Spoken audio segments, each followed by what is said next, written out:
Girl, look, all I can say is we're recording 2 episodes today that are the most data-dense episodes we've ever made. My brain is spinning. Yeah, but also my search history is real sex-driven. In this one, we meet a lady with a shoe holder full of dildos, so we're getting into it.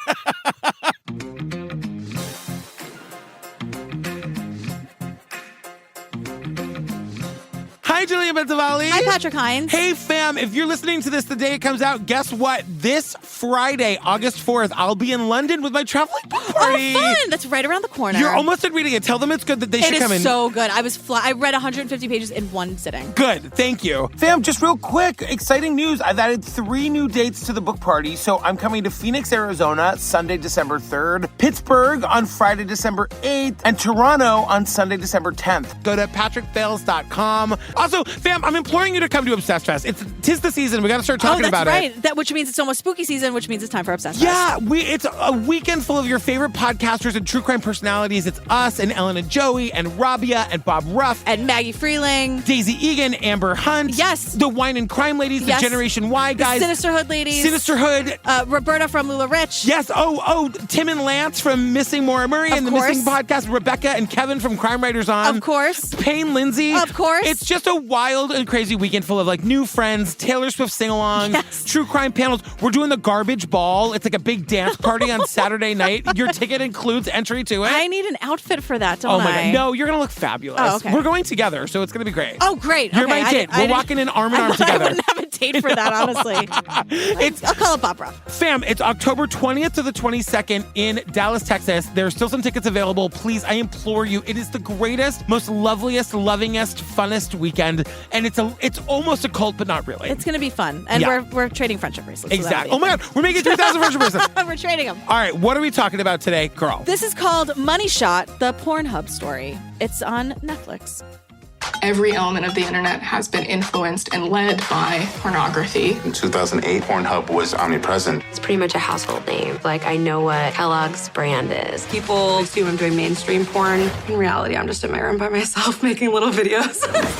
Most trafficked website in the world, conservatively. This is a company that does exactly what Facebook does. It's a data harvesting operation.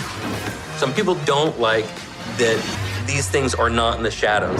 Knowingly profiting from sex trafficking is what we believe they're liable for. The more I explored, the more aghast I became. I found too many cases of kids whose worst moments were preserved in amber.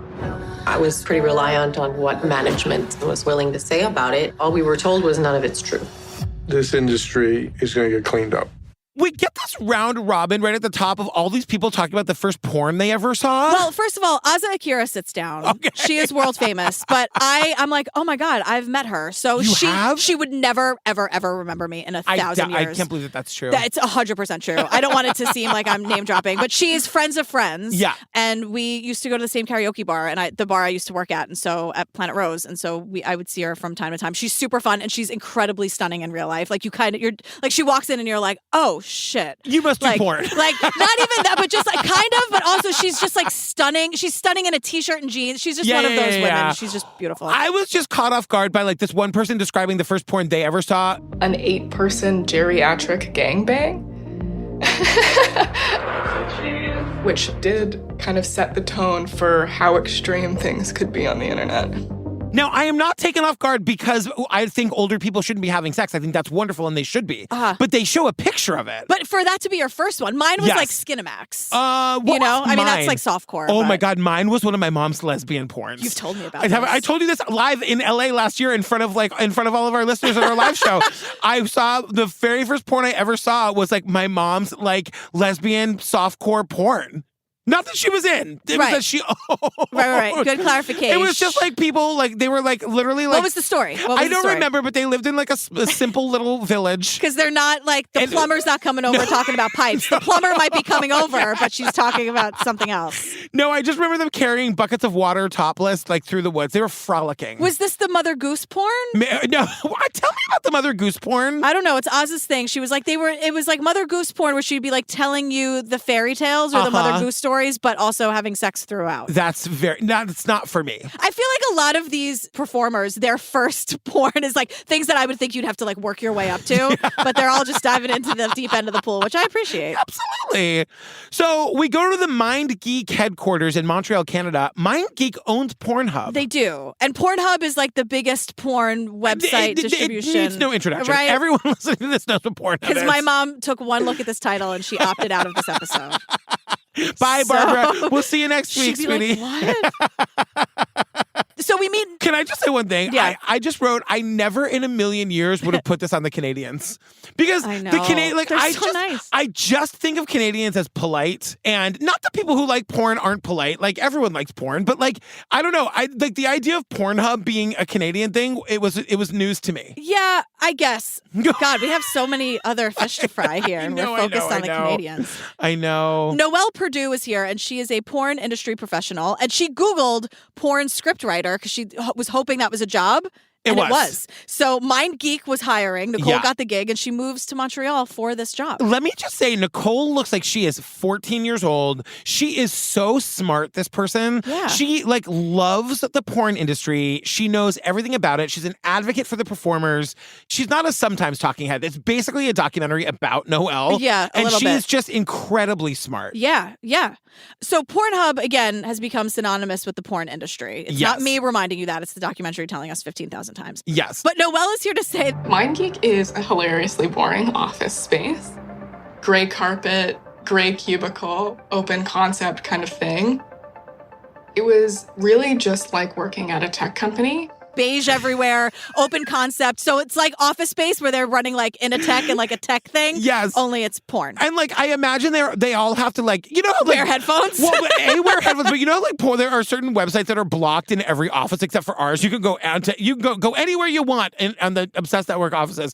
But like, we should try going on Pornhub. Did you try? Or should we not? No, because by the end of this, we hate them. I know. I just can't imagine. I feel like Pornhub is the only not blocked site. So MindGeek has a few porn endeavors. Yes. Pornhub is the main platform. Something called Brazzers does production. Okay. And then a host of other tube sites like RedTube and XTube, and they're all under the MindGeek umbrella. Now, do you not know the tubes, X and Red? I've heard, it's like RedTube, PornTube, Pornhub. There's right? like YouPorn. I mean, X-porn, YouPorn, MePorn, YouPorn. MePorn, YouPorn. We all porn for porn. We all porn for porn. We all moan for porn.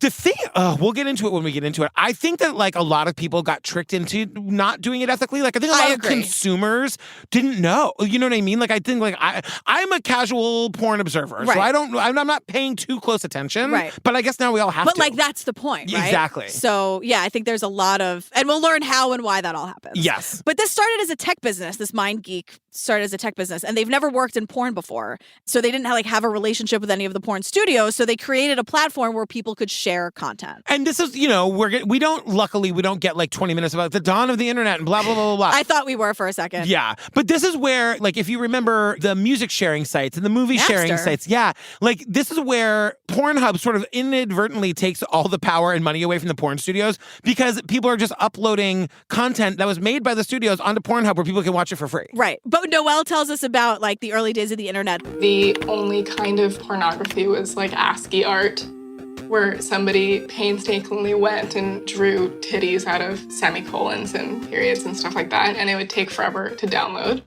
because bandwidth was so low. Painstakingly drew titties out of semicolons. It's true. And because it's that kind of art, Yeah. So we learned that Pornhub was started by 3 university students. They sell the company in 2010 to a guy named Fabian. I can't say his last name. Tileman? Fabian knows all about the search engine optimization, and that's SEO. what makes it like a thing. Right. So he made sure that that Pornhub was always the first result when you searched for any kind of porn. Yeah, and that's early enough in the internet that like you could do that, you know? And Bree Mills is here. Bree is a porn director, and we'll see Bree later on doing something which I think is very cool and very important. what she's explaining is that like Pornhub changed the game because content was disposable and the studios had to adjust to that, and it became more about quantity and not quality. Yes. Fabian is quickly convicted of tax evasion. Right, of course. Don't make any money. Just don't make any money and you never have to go to prison for tax evasion. Like, can you, I just don't want, it's just, you know what? IRS, I'm going to ask you again. Just tell me what I owe. I know. I'll pay it. Just tell me. Same. That meme where it's like, what do I owe? Guess. And then I have a suggestion. It's like, nope, straight to jail. That's my fear. That's The tax like code in our I wake country. up sweating at night thinking about like, oh my God, they got me. That one piece of paper. I know. So the company is then bought by a few employees and an investor. And this is where Pornhub tries to go mainstream. And they start pushing advertising, they say, like, to the limits of what's acceptable. So Pornhub, a porn website, is buying billboards in Times Square. They're partnering with celebrities like Kanye. What did Kanye do with Pornhub? Who cares? I know. Kanye's the worst. But just before this, the studios decided to partner with Pornhub, kind of like if you can't beat them, join them. You So have the to. studios are all here. Yeah. Also, I'm watching that super boring Ashley Madison documentary. Oh, really? I'm sorry, it's just not sticking. Maybe it will. Maybe Yeah. it's my crazy brain. But MindGeek is behind Ashley Madison too, Oh, and their really? advertising was out of control. Ashley Madison's the one where you can like cheat on your spouse or Where whatever. like their tagline is "Life is short, have an affair," Oh and my then God. all of these married couples were cheating, but really it was all men. Like all of the women were fake profiles. It's like ridiculous. But then there was like that big data breach, and so everyone's name was out there, and it led to like all this horrible stuff happening. Holy shit. Maybe we'll put it on the calendar, but right now I'm having trouble. But anyway, the point is like those kinds of ads that Pornhub were running, like the same minds are at MindGeek. Well, so. the other thing that Pornhub did, Their big push was always these end-of-year data numbers where they would list the number of videos, the top stars, the top search terms. Lesbian has now dropped down to number 3 and MILF to number 4. It went into everybody's homes, and it got people talking about things that were scandalous beforehand. Asa Akira is hosting. She's Yes. like, lesbian went down to 3 this week. they're like, MILF is up 2 spots to number 2. Like, Give me what? the case of MILF is up 2 spots to number 2. You can do it. And MILF is up 2 spots to number 2. Give me an up-tempo number. And somewhere, like, some Sherry DeVille is like, I'll give you an up-tempo number. Oh, my God. Casey. We meet a performer. Her name is Gwen Adora. And before we even meet her, before she sits down, this is who we see. She has a shoe rack hanging on her door, but instead of shoes, it's just like full of lube and sex dildos. toys. Yeah. And It's like really just dildos. yeah, but a couple, like some lube. Here's hoping. Yeah, but she does. Lube makes a very special and very important appearance in a Yes. little bit. But the woman, I don't know if you noticed this, the woman behind the camera says, do you consent to how you look in this interview? Meaning that they showed her the shot first. Can more people do this? It's not surprising that a woman behind the camera asked, but we need to normalize crew people saying, is this shot okay? Like, it has to be good for the crew. I'm not a lighting person. It has to be good for that. But if you could just show me you good with this? Yeah, totally. Can we normalize that? I like it. I am now like just a very vocal voice of the porn community because they're doing so much right. But honestly, like even just now, we turned on our cameras to like record the video of this. I'm like, you ready? And you're like, no. I know. She's like putting on makeup, and I was like, I have nothing to put on my face. I'm like, can I go pee while you're doing that? I feel like if they were to ask me on a set, like, hey, are you good with this shot? I'd be like, I don't understand the question. I turned it on and I was like, oh, I'm washed out, so I needed this bad boy. Not an ad, but this is what I do. But yeah, so her name is Gwen Adora. She identifies as a sex worker. Both politically and job-wise. Right. I loved that. And what she says is... The word porn star or sex worker doesn't really associate with my body type for a lot of people. So a lot of people are like genuinely like, oh, I didn't like realize fat women could do porn.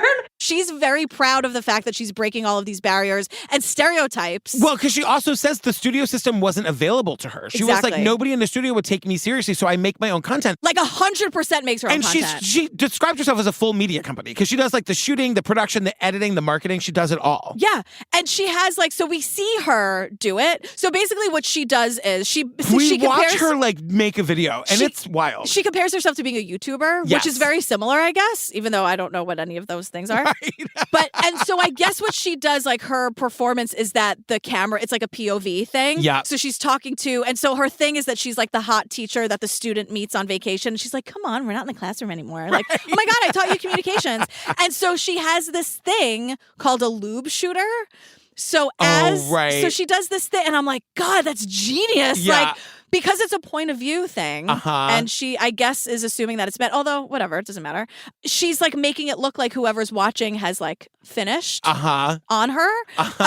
And she's like, oh, wait, let me get the loop shooter. And it's amazing to see it behind the scenes because these people watching it think that they're doing it for her. Like she's good at it, that they feel like, oh my God, this is so hot and so amazing. But she's like, wait, cut. And she's like only giving herself the edit note because she's editing it. Yeah. But she says like it's a lot of work, but the things that she loves that she can control, she controls the narrative. She does what she wants. She doesn't have to work with anyone that she doesn't want to work with. Yep. She promotes it. It's like a pretty sweet gig. Yeah, and she's really good at it. She has her own little corner of the internet, she says. And she always stayed away from PornHub because so much content would get stolen there. So like she's a creator and she was afraid that her content would get stolen and she wouldn't get paid for it on PornHub. But then she's at like a porn convention in Vegas and she says, I was pulled aside by Jade Jordan, who was at the Model Hub booth there. She came up to me and she was like, you need to be on PornHub. You're going to be the next big BBW on PornHub. BBW is big, beautiful women. And so I was like, okay, tell me more. You've got to be on PornHub. You're perfect for it. But Model Hub is the pay-per-view side of the platform. Which Gwen didn't know existed. Right. Yeah. What she explains is that she gets the traffic of PornHub because the ads are everywhere, but she's uploading her own content. So like, that sounds perfect, right? And it's like people will then pay her directly through PornHub. And like Gwen, when she was taken out to dinner, she was wined and dined. Yeah. She was like, these influencers or whoever were really selling her on this Model Hub thing. And she's like, I'm super into it. This sounds great. And then Sherry DeVille, who's another porn performer, is here. And she says that it used to be all about the studios, but the thing about Model Hub and OnlyFans, it gave performers control and autonomy and much more money. And this is where we learn where Siri Dahl, another performer, bought a house. I know. With the money that she was making on OnlyFans and Model Hub. And she's like, I couldn't do that with studio work. Yeah, one of the male actors says to us that he went from making like $4,000 a month with the studios to making like $10,000 plus per month on OnlyFans. Oh my God. I was watching a TikTok with some young lady who was explaining she makes $250,000 a month on OnlyFans. Holy shit. And I'm like, dude, what are you doing for that? I was going to say, doing what? Who knows? Wow. Have you ever been on OnlyFans? No. It is wild. Can you, but is it like that? Those are the type of sites that scare me because like I never know what I'm going to see. Is it going to, because then I have the visual and then it's seared in my brain. If it's something hot, fine. But if it's like the most hated man on the internet where there's like abuse happening. No, because you upload your own stuff. It's like, some creep can upload their own stuff. I guess. I don't know. OnlyFans, regulate your shit. I know. In a good way that doesn't hurt performers. Now we learn, like, Siri explains how you upload to PornHub. It's super easy. It's like any other thing you've uploaded to a million times. It was like times. me learning how to upload to TikTok. Like, you have to learn how to hashtag and tag things. Right. And then we learn about the category of teen. Yes. Which we learn that it doesn't necessarily refer to like 18 and 19-year-olds. It's more of a reference to body type. Yeah. So this is where it starts to take a little bit of a turn where we realize that the performers that we're meeting are here to defend PornHub. Yeah. And that's where they're like, we get it. I know you think like the term teen is gross, but also it refers to a body type. And, and well, they're here to defend the porn industry, not PornHub. But they are defending PornHub. They are. Yeah. Because Siri says like, you're an adult, like porn, like anything can be porn. Exactly. And that's what they're trying to say. Yeah. But that's the issue, right? Like anyone can upload anything. Well, so this is where we are told. Prior to December of 2020, verification was mandatory if you wanted to make any money on your content. So you would have to go through the process of submitting your ID and getting approved. But if you didn't care about making money on the site, you could just make an account with an email address and you could upload whatever you wanted. But if you're a piece of shit and you want to do like revenge porn or put something up that's not consensual just to be a nightmare and ruin someone's life and you don't care about the money, it didn't matter. You didn't have to be verified. Yeah. And performers are saying they want it to be that everyone has to be a verified user because the performers do well when the industry is regulated and people feel safe. And like the porn industry, for lack of a better way of saying it, like has a good name. Right. And Sherry DeVille goes, we don't want garbage people at a site we're putting our content on. I'm like, Sherry, are you a lady paid at the 5? And Noelle, who works for PornHub, says like many people within PornHub wanted that too. Like they want to go to work and work in an ethical place. Like porn doesn't have to be your thing, but if it is your thing and you want to work in the business, you want to work in an ethical industry. Of course. And the company kept saying like, we're working on it. It's coming eventually. But Noelle says it never happened in all 3 years that she was there. Because what we need to talk about is the way PornHub makes money. Yeah. They're not making money when a pay-per-view performer makes money. Maybe they're making a little bit off of that. They make money off of ads. Right. And we're going to learn somewhere in this documentary, they serve 3.5 1.5 billion ads per day to their over 3 billion users. So the reason that like they don't want to have to make people go through the process of getting verified, because then fewer people will use the site and they will make less money. Exactly. That's what's going on here. And further, just to drive it home, the performers are like, no, we want it to be verified because then we feel good about the work that we're doing and people know it's legit. And like MasterCard and Visa aren't going to rip away the option to process funds through porn. Like, right. The performers need it to be on the up and up. Because the performers are saying what we're doing is on the up and up. Either it's solo work or everyone is consenting. Like, it's very, like, they keep saying, like, the porn industry, the true porn industry, is about consent and everyone having a good time and being comfortable and performing. And this is the conflict in this documentary that it takes way too long for them to explain to us. But this is the conflict. Did it. Oh my Verified or unverified, and the good and bad of either, you know? Yeah. So Danny Pinter is here. Okay. She's porn. I gotta say, this documentary does this part well, because Danny, she's an attorney. She works for the National Center on Sexual Exploitation. Sounds like a great organization. I'm on board. It sounds super legit and real. It sounds a lot like Nick Bick that we've talked about a lot. But the thing about what's so smart about what this documentary does is that this Danny Pinter person, this attorney that we meet now, she works for the National Center on Sexual Exploitation. She's gonna make a lot of what sound like really good points. Just put a pin in it and we'll get back to it later. Because Danny says to us, it really is irrelevant what your faith background is, what your political beliefs are. Everyone can be unified on this issue that no one should be sexually exploited. Nobody should be sexually exploited. Like, and who's going to argue with that? Right? Like, if you're just like, now wait a second. Yes. Then you're a monster, right? Because Danny says, you know, in working for this organization that is trying to shut down PornHub, she'd been researching PornHub and MindGeek for years. And she said, I'd done tons of research. I had delved into how the site worked, and I had countless screenshots of some of the more horrific things that I found on PornHub. Exactly. Sounds terrible, and it sounds like Danny's doing the good work. Right, because again, like, so many things are being uploaded unverified, right? Yes. So Layla Micklethwait started the Trafficking Hub campaign. So she wants to get PornHub shut down because she's saying that PornHub profits off rape and abuse and trafficking. And she's being very honest and very vocal about this. And honestly, she's not wrong. She's not wrong. Yeah. Because like people are posting videos of horrible things and then PornHub makes a ton of money on it. And because PornHub is not regulating it, because they're not forcing people to be verified anymore, they can't trace people back. And we'll learn that their record of like reviewing videos and taking them down forever is bad. It's not good. Yeah. Now, Aza Akira is here to say, wait a second. This is very broad and very general. She's saying like this campaign can be very hurtful because there are real stories of sex trafficking, but those stories don't have anything to do with porn as an industry. But this is where I take issue with people like her saying things like this. Because if one kid being trafficked has a video that makes it to PornHub, shouldn't we shut the whole thing down? Yes, but I think what they're saying is, well, because there are people doing it right and like sex work is work and perform. So they're trying to say like we agree. Like they don't want that on there either, but like Pornhub is the biggest platform for them to work. How do we make it all happen so that we're not watching rape videos, but also I get to make money because I'm good at this? 100%.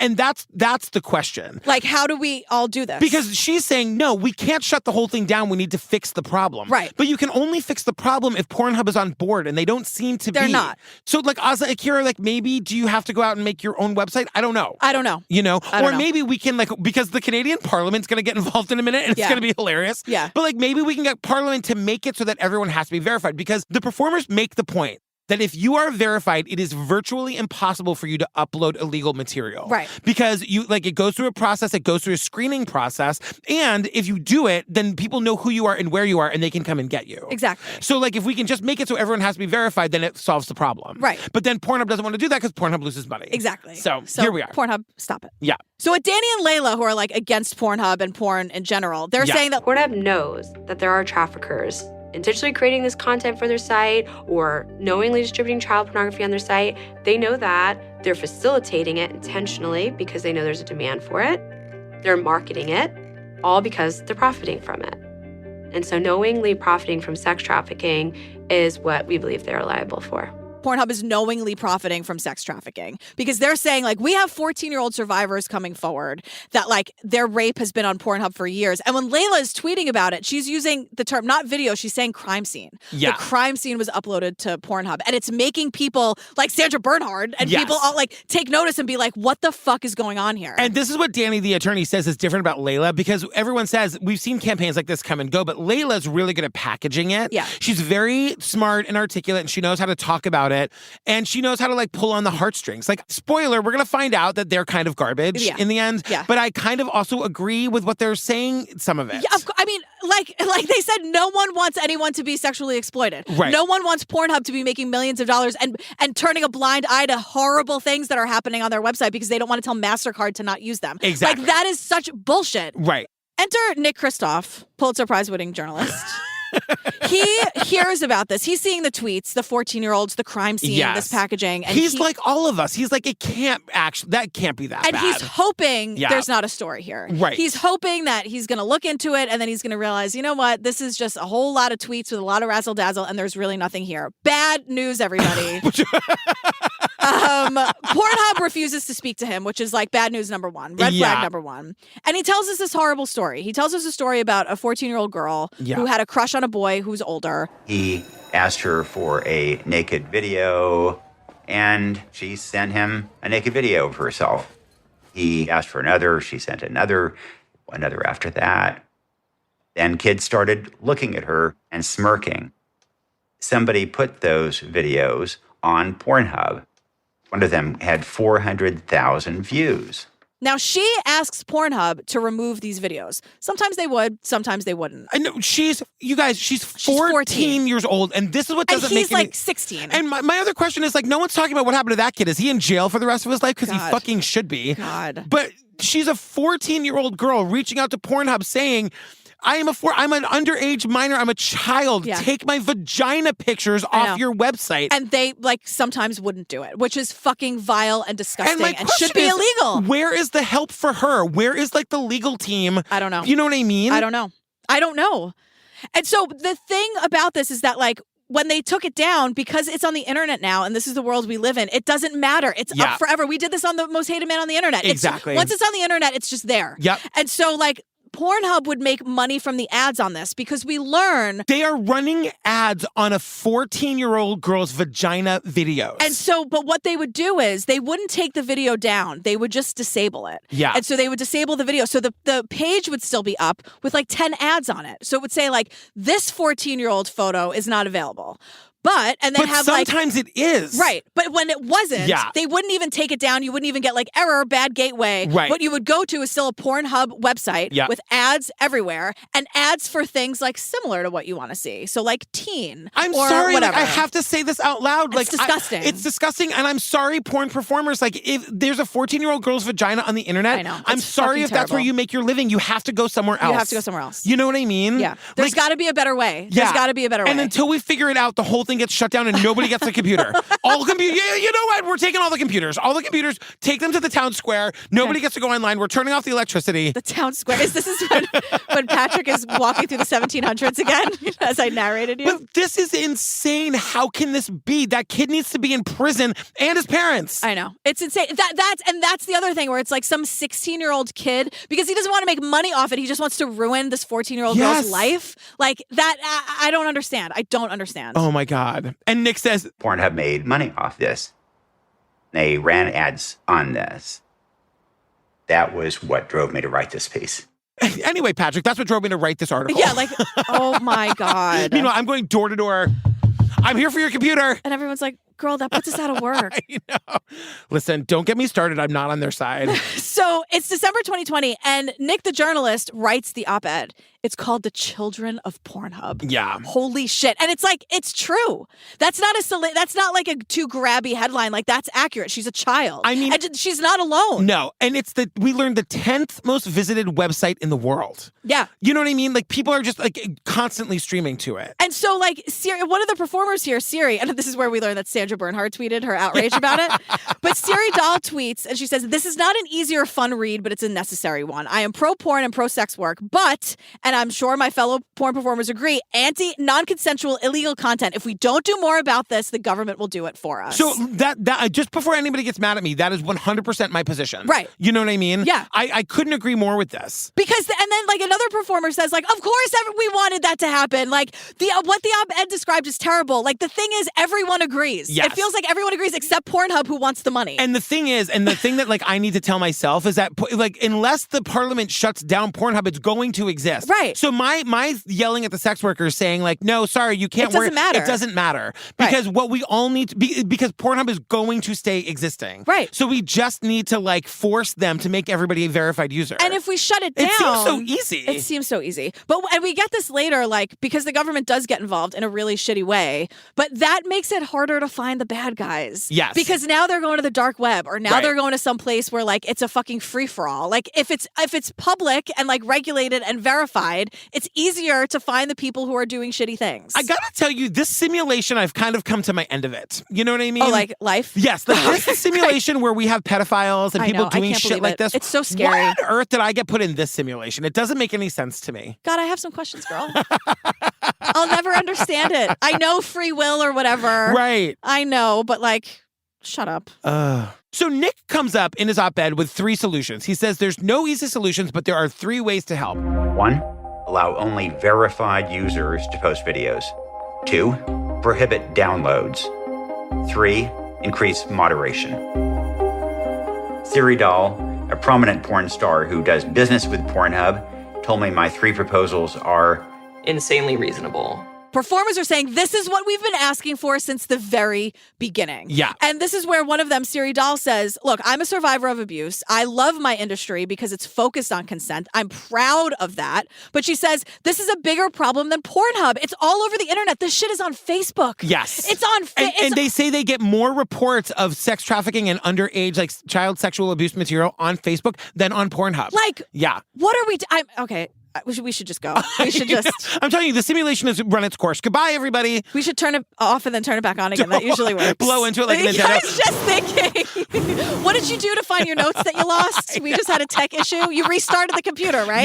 Yes. I think we need to start again. But this op-ed also calls for MasterCard, Visa, and Amex to pull their processing from Pornhub. Nick thinks he's doing a good thing here, but this doesn't go the way he thinks it's going to go. Because it's not really about porn. It's about child sexual abuse images. So when that happens, the porn performers, the legit ones, the consensual ones, they suffer. Right. So that's what the performers are trying to say. Like, it's not porn. Right. This is rape. This is not consensual. This is child sexual abuse imagery or sexual abuse imagery. Because just to like piggyback on what you're saying, like by calling on Visa, MasterCard, and Amex to stop allowing the payment processing, what Nick is asking then is for the porn performers to now be the vocal ones to go to Pornhub and say, hey, we're not making any money anymore, because that's not how Pornhub makes their money. No. Pornhub does not make money through Visa, MasterCard, and Amex. They make their money through their banner ads, which will be there whether the performers get paid or not. Exactly. So by calling for Visa, MasterCard, and Amex to pull their processing, all that are being hurt are the performers. Exactly. Pornhub is not being hurt in any way. And they're like not responding to anybody's phone calls, whether it's about this child sexual abuse images or the performers wanting to make money. They're just because if the performers go away, that doesn't matter to Pornhub at all. They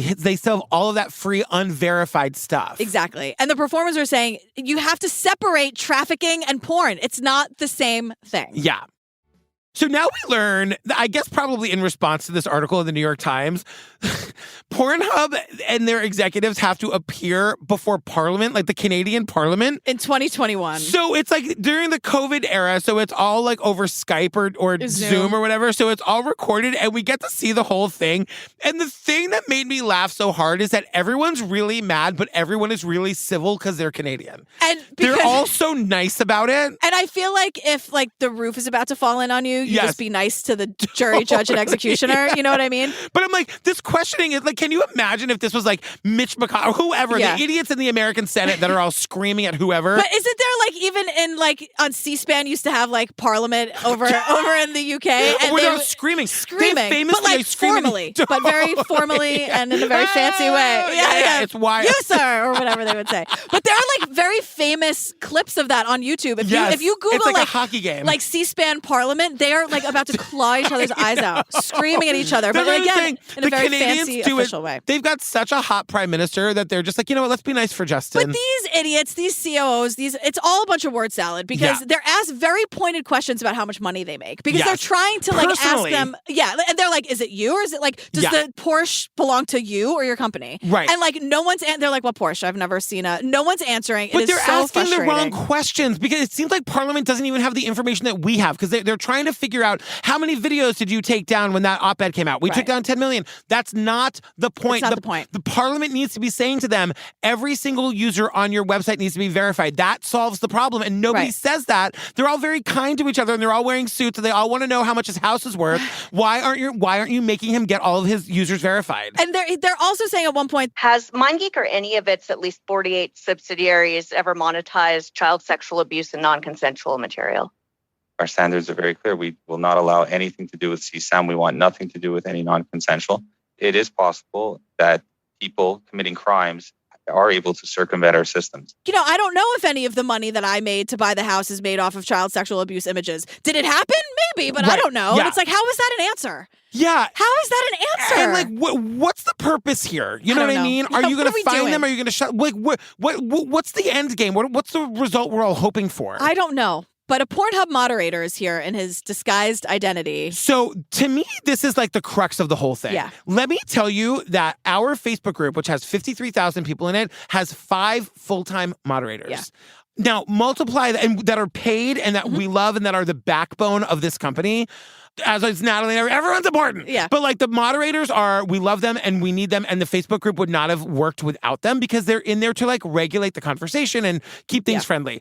PornHub should have like, if we have 5 for 53,000, PornHub should have like 800,000 moderators. Yeah, like for perspective, we learned that Facebook has 15,000 moderators. Yes. Does anyone want to guess how many PornHub has? Wait, how many do they have? 30. Right. 30 for like 3 billion users. So 3 billion users. Tell me you're not trying without telling me you're not trying. Exactly. They don't give a shit. But the moderator is here to say like, it was all up to us. We would like scrub through videos and we had to decide on our own if people were of age. And he's like, I'm looking at these faces. She could be 14 or 19. I can't tell. But each mod, so there are 30 mods. Each mod had to review at least 700 videos a day. But Pornhub's like, if you only want to do the bare minimum, like do 1,000. Yeah. That is impossible. Like, I guess you can have one of those browser extensions that helps you speed up video. I wouldn't know anything about that. But still, like, they're rushing through it. Of course, they're missing things. They're just trying to hit this impossible quota. Yep. And like, it's just not going to happen. Oh, and the moderator says the rules are always changing. Right. So we would like take a video down and then like all of a sudden it was eligible to go back up because the rules changed. And like, there's no consistency. They're there. They're not even there for show because nobody even knows they exist. Right. And the anonymous mod is basically saying like, oh, things went through all the time. Yeah. Like there were things where, you know. So Danny, the lawyer, is back. She gives us another horrifying story. A survivor came to us with what happened to her. She went on a date with someone who was much older. She was a minor. He drugged and raped her and filmed her. And the next thing you know, the video is on PornHub. Next thing she knew, it was up on PornHub. She said she would constantly request for it to be taken down, but Danny says the whistleblower they spoke to said they would constantly have a backlog of 6 months. The moderators had a backlog. So I make a complaint today about my video. Right. I'm an underage girl. It's 6 months before anyone's even going to see that complaint. And then the list just keeps growing. Right. It just keeps, like, the complaints, you know what I mean? Like, they're not going to get to her. She's not a person. And guess what? Pornhub, you're making billions of dollars. Can you pay for, like, 1,000 more people? But you know what they're doing? Like, they're probably just, like, paying to shut down lawsuits because it's cheaper and easier to do that than it is to actually take any real action. Yeah. It's crazy. Yeah. We meet someone from NCMEC, which is the National Center for Missing and Exploited Children. Yeah. We talk about them all the time. They're awesome. But she's the senior VP and general counsel. Her name is Yoda. She tells us that there's a U.S. law that says that online companies that are defined as an electronic service provider, they need to report apparent child sexual abuse images to NCMEC when they become aware of it. There are 14,000 companies registered with NCMEC, but it only applies to U.S. companies. Right. So this is where we meet Michael Bowie. Yes. Lawyer from Manhattan, whose favorite show is clearly The Sopranos, because he mentions it every 2 seconds. Great view from his office. I'm like, can you stop doing the Sopranos thing? And he's doing the thing with the feet on the desk. Yeah. You know, but he's representing the people who are suing Pornhub. He's calling it a criminal enterprise. Yes, he's suing them on a racketeering charge, which is like they say reserved usually only for mobsters. In the official paperwork, it literally says it's just like The Sopranos. I know. In black and white, we see it on the paper.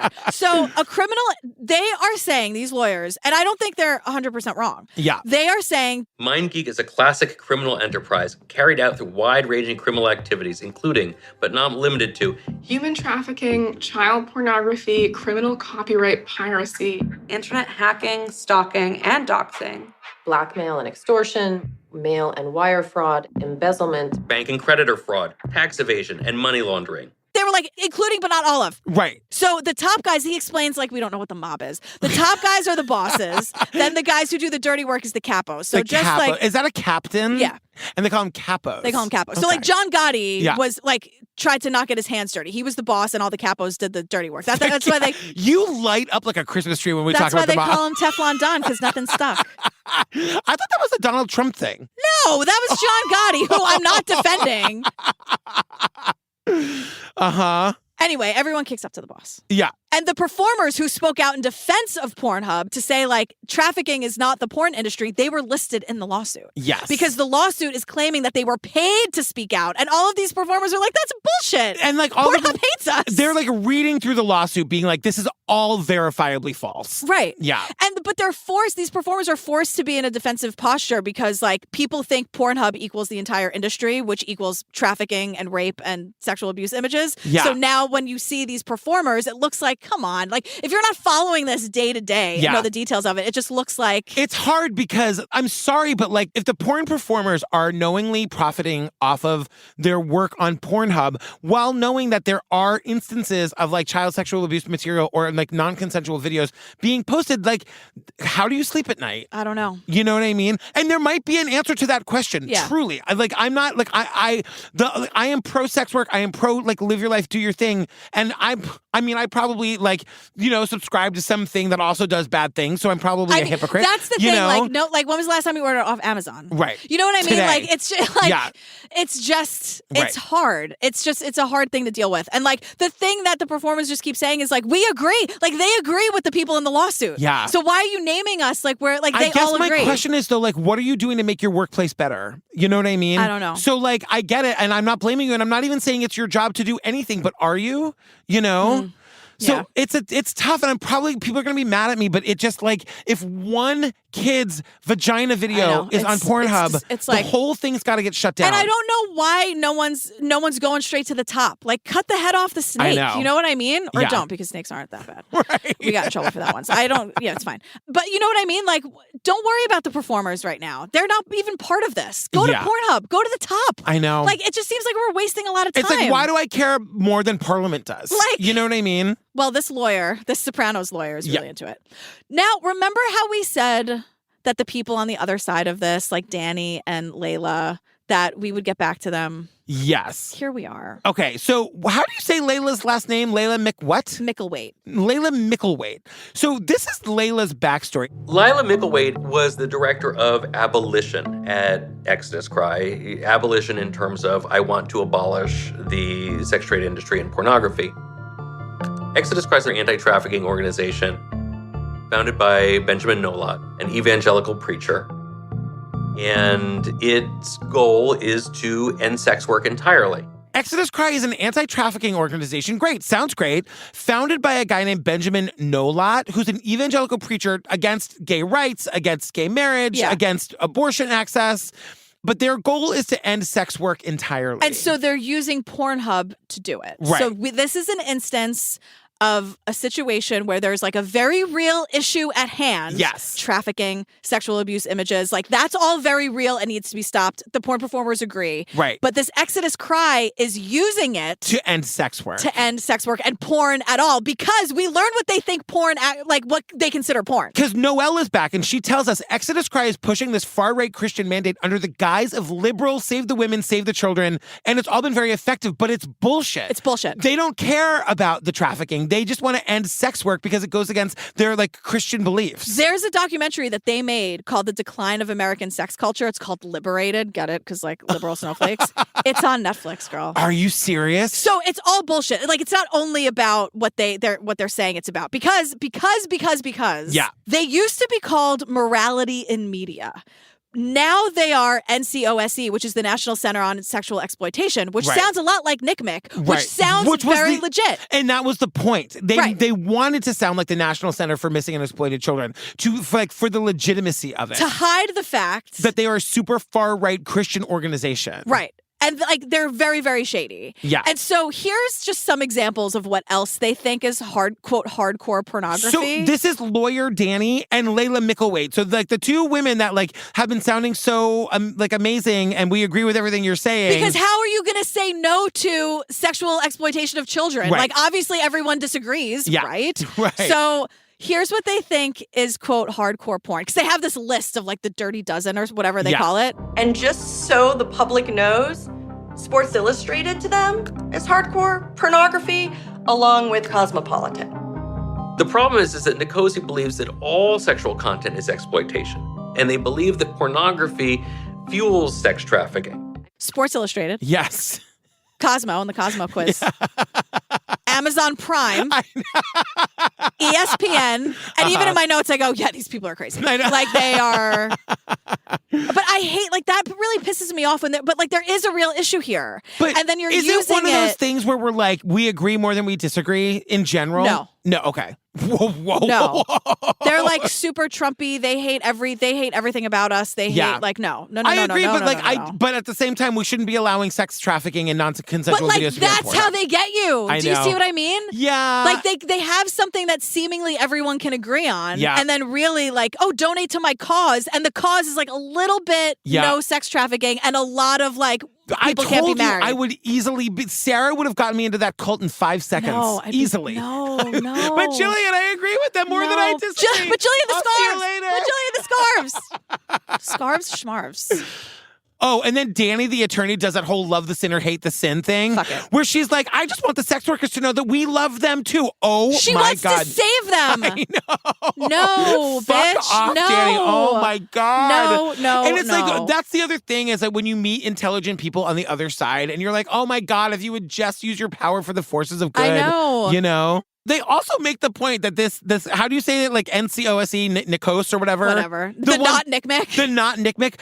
Somebody, I think it's Noel, points out that like they also don't provide exit services. So they're saying we want the sex workers out of this life, but this is the only way these people know how to make a living. And by the way, all these sex workers here love it. They're into it. They love their job. They don't want out. Right. But if they suddenly did and they went to them to get them out, they're not offering you any help when you get on the other side. Well, that's the whole far right thing. Don't have the abortion, but they're not going to give a shit about the kid once it's out. So like, fuck these people. Fuck everybody. So we're back to the performers, and most of them have ditched Pornhub for OnlyFans. Yes. And Siri Doll will rate your dick on OnlyFans. No, but so with Siri Doll, who's so great, she's one of our very like amazing sex worker talking heads. She's the one who was like, I was able to buy a house because of the money, like not from the studio system. Yes. So this whole like I'll rate your dick thing. She was saying like she would get men asking her all the time, like, can I send you a dick pic on OnlyFans? And you rate it, and like she makes a video. They pay her to make a video rating their dick. It's like a cameo because it's just for you. Yes. It's not like on a website. It's just for you. She's just responding to you. And I just want to say, I thought it would be mean. I thought it would be like disingenuous. She is so supportive. She's so nice. And she's so like nice. saying, she's like, you have a nice looking dick. Like, I can't get a great sense of like scale from this. I think it looks like it's about average, maybe slightly smaller than average, but then like probably average girth or maybe even bigger than average girth. You've got a great dick. It's ample size. It looks like a very nice, well taken care of dick. I can tell that you've. At one point, she goes, "This looks very well moisturized." How nice! I texted you. I'm like, I am obsessed with this.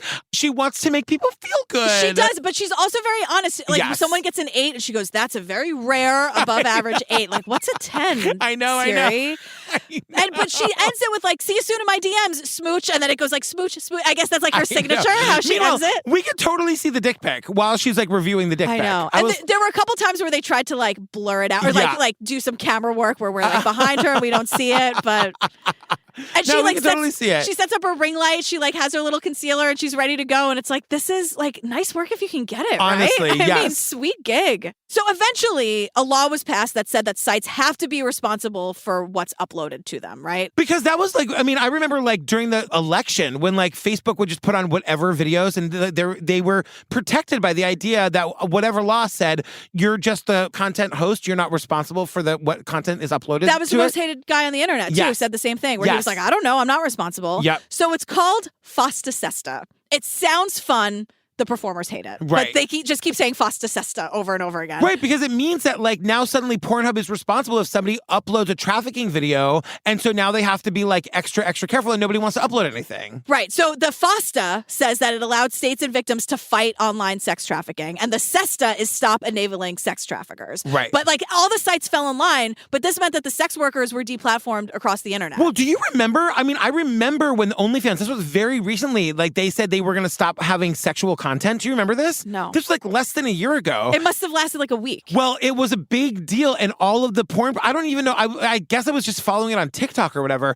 but all the porn performers were saying, like, we don't know where to go. They were looking for other platforms. Right. Because OnlyFans, which, by the way, is like 97% sexual content. Right. They were going to, like, get rid of all the sexual content because of this law. What else is on OnlyFans? To me, OnlyFans is synonymous with sex work. I mean, there was a time that it was floated in the podcast ether that some podcasts might use OnlyFans as their paywall content, like how we use Patreon. Interesting. Yeah. Okay. I don't think that ever took off. I don't think that think so. people just think of it as like sexual content. Of course. But so like OnlyFans did quickly take it back, but for like a week, all these porn performers were like, I'm going to go from making my $12,000 a month on OnlyFans to having no income. And again, this is where it hits the point home that like it makes the traffickers harder to find. Yes. Don't just make it so that they need to be verified, make it so that it's heavily moderated, but to like shove them to the dark web isn't good for anybody. You would think that by now, like I'm not expecting Pornhub to go the verification model because they're so like they're just not going to. You would think that somebody would have come along and made the Pornhub that where you have to be verified. Yeah, I don't. That hasn't happened yet. I don't think that's an OnlyFans. I mean, I guess I don't know that much about it, but it doesn't seem like on OnlyFans you have to be verified. I guess. I think OnlyFans is all subscription. There's not like a main page of OnlyFans where you can just go watch stuff for free. You're paying for everything there. It sounds like because if people are making so much money on it, Yeah. that everything is behind a paywall. Yeah, right? yeah. And there's no like, there's not like an OnlyFans.com. I don't Do think. you pay, is it like pay per video or do you have like a subscription to OnlyFans? I've very limited experience with it, shockingly, but I think it's up to the creator. They can decide how they want it to be. Oh, okay, interesting. Yeah. But Siri Doll is saying that like even the tagging on OnlyFans can You'll be notice censored. I didn't say I have no experience with it. Hey. All good with me. So she's saying that the tagging on OnlyFans is censored because, like, obviously things that imply a lack of content are not allowed. Yeah. But Siri's like, a lot of it is very queer-phobic, like fisting. Fisting is not allowed. Like, I cannot put the word fisting on OnlyFans. Pegging is not allowed. It's just because some executive at MasterCard has a fear of things in his butt. why? Because some executive at MasterCard has a fear of things in his butt? And I'm like, probably, Siri. It's probably some fragile white boomer who's like, no. Yeah, because it is that thing of like, how do you keep, because sex work is such a in the shadows, it shouldn't be, but it's like such an in the shadows like work. And it's not a thing that has a big allyship. Yeah. That like people are only thinking about how do we keep the kids safe and not like how do we also make sure that the porn performers have like a way to make a living. Right. Because as we've learned, like there's such a clear line between them. Yeah. Like it's not even in the same realm. Right. But like to the performers, I have to say like, but it is your industry. So we got to figure this out. Well, you I have know? good news for you because they are incorporating consent into porn scripts and we get to see it. It's wild. Happen. Like they're talking about, so there's like. We end at a porn set. Yeah. And it's Siri doll with two men. Yes. And they're like kind of taking each other's clothes off. Yes. And they're talking about like they're setting boundaries and what they like and what they don't. And it's like part of the sexy time. And then she says, I want to see you guys make out first. And the boys make out. I know. It's amazing. But wait. But at first, like, I think this is so important. And she's saying like, I like this and I like that. And one of the guys goes, I don't like to be choked. I do like to be choked, by the way. I'm going to throw that because I forgot to say that earlier. Yeah. You do? I do. Okay. Mm-hmm. But I will not choke you. No one chokes me. No choking, no slapping. Siri goes, oh, great. Actually, I didn't say this. I love being choked. But if you don't, like, that's awesome. And it was such a real thing. Like, it sparked. She was like, shit, I forgot to say how much I love being slapped. But if you don't, I love that. And I just love that, like, what that says for everything, you know, like, where it's like, if you want to slap me, that's cool, but I will not slap you back or I will not choke you back. And I think it's just like, once this becomes normalized, like everything else became normalized in the porn industry. And there is so much of it that's like, so much of the sex in porn is not like how like the real world works. Yeah. And like it is a fantasy. And sometimes if you go in knowing that it's a fantasy, like that's great. But sometimes it turns men into bigger monsters and incels. So like that's a whole thing. But if we start normalizing stuff that was normalized before that made people incels, just as an example, like normalizing consent, and then now it just becomes second nature because like you saw it in that porn you watched. Right. You exactly. know? We did it. We solved porn. We solved it. Oh my God, girl, that was a weird one. You know, PornHub handled this thing all wrong. I know. What's this one called? It's called Money Shot, the PornHub story. Oh my God. And also, it's not just PornHub; it's the entire internet. So, internet, get your shit together. Let's turn it off and turn it back on again and restart it. That was you. I was like, what is in my headphones? Dear listener, that was Patrick blowing into like a Nintendo. The Nintendo cartridge. Hey fam, if you're listening to this the day it comes out, this Friday, August 4th, I'm in London with my traveling book party. We got a couple tickets left. Fam, just a quick reminder, don't forget, I've added 3 new dates to the traveling book party in December. So I'm coming to Phoenix, Arizona, Sunday, December 3rd, Pittsburgh on Friday, December 8th, and Toronto on Sunday, December 10th. Go to patrickfails.com. In August, come and see me and Jillian on our last couple of shows. We're August 9th, we're in Seattle. August 11th, we're in LA. August 26th, we're doing our hometown show with our Broadway dancers. We're making a big Broadway show out of it. That's right, big grand finale. At Town Hall. What are we doing next, girl? We are doing a 48 hours episode called Searching for Maya Milietti. Oh my goodness. Yeah, it's like about how another incel, but he tries to use witchcraft. It's a whole thing. This guy's a nightmare, but we're looking for Maya. All right, fam, stay tuned for the trailer for that, our funny and hilarious outtakes. And we love you. We love you. We'll see you next week. Stay safe out there, everybody. All right, bye. Bye. The family was well aware this marriage was not working out. He went on the internet, found a website that does witchcraft, casts spells. He bought one of the spells. I don't even know how to make this out, so I need your help. This is the spell that he casts on Maya, and that's blood that's on there. He created the witchcraft altar, and he puts down the picture of himself and Maya. He wrote, "Can you hex to have her hurt enough that she will have to depend on me? Maybe an accident or a broken bone." That's really hard to hear. What kind of person do you believe Larry is? Very damaged person. Do you think Maya left that house on her own? No.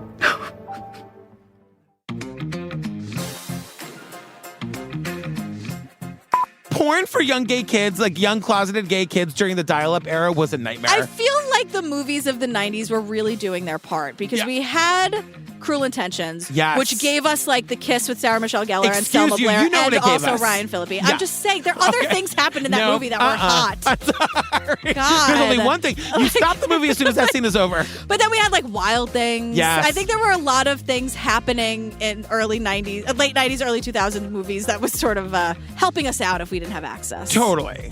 Jade Jordan pulled her aside at the motel. The Model Hub? At the Model Hub. Oh my God. Wait. How'd you spell it? M-O-T-E-L. Model Hub. Okay, great. I wrote and then I was like, modal hoob. What is that supposed to say? Modal hoob. That's it.